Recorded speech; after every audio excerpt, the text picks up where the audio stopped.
కాబట్టి యాజకుడైన హిల్కీయాయును, అహీకామును, అక్బోరును, షాఫానును, ఆషయాను ప్రవక్తయగు యూదా ఎదుట వచ్చిరి. ఈమె వస్త్రశాలకు అధికారియగు హర్షస్కు పుట్టిన తిక్వాకు కుమారుడైన షల్లూమునకు భార్య అయి యెరూషలేములో 2వ భాగమందు కాపురస్తురాలై ఉండేది. ఈమె యొద్దకు వారు వచ్చి మాటలాడగా ఈమె వారితో ఇట్లనెను, మిమ్మును నా యొద్దకు పంపిన వారితో ఈ మాట తెలియజెప్పుడి. యెహోవా సెలవిచ్చినదేమనగా, యూదా రాజు చదివించిన గ్రంథంలో వ్రాయబడిన వీటంతటిని ఏదీ విడిచిపెట్టకుండా నేను ఈ స్థలము మీదకి దాని కాపురస్తుల మీదకి రప్పించును.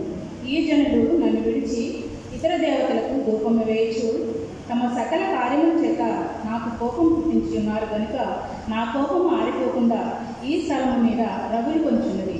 యెహోవా యొక్క విచారణ చేయుటకై మిమ్మల్ని పంపిన యూదా రాజునకు ఈ మాట తెలియపరచుడి. ఇశ్రాయేలీయుల దేవుడైన యెహోవా సెలవిచ్చినదేమనగా, ఈ స్థలము పాడగలయు దాని కాపరస్తులు దూషణాస్పదులగురనియు నేను చెప్పిన మాటలను నీవు ఆలకించి మెత్తని మనసు కలిగి యెహోవా సన్నిధిని దీనత్వము ధరించి నీ బట్టలు చింపుకొని నా సన్నిధిని కన్నీళ్లు రాచితివి కనుక నీవు చేయు మనవిని నేను అంగీకరించున్నాను. నేను నిన్ను నీ పితరుల యొక్క తెచ్చుకును. నీవు నెమ్మది నొందిన వాడవై సమాధికి చేర్చబడు. నేను ఈ స్థలం మీదకి రప్పింపదో వీడును నీవు నీ కన్నులతో చూడనే చూడడు.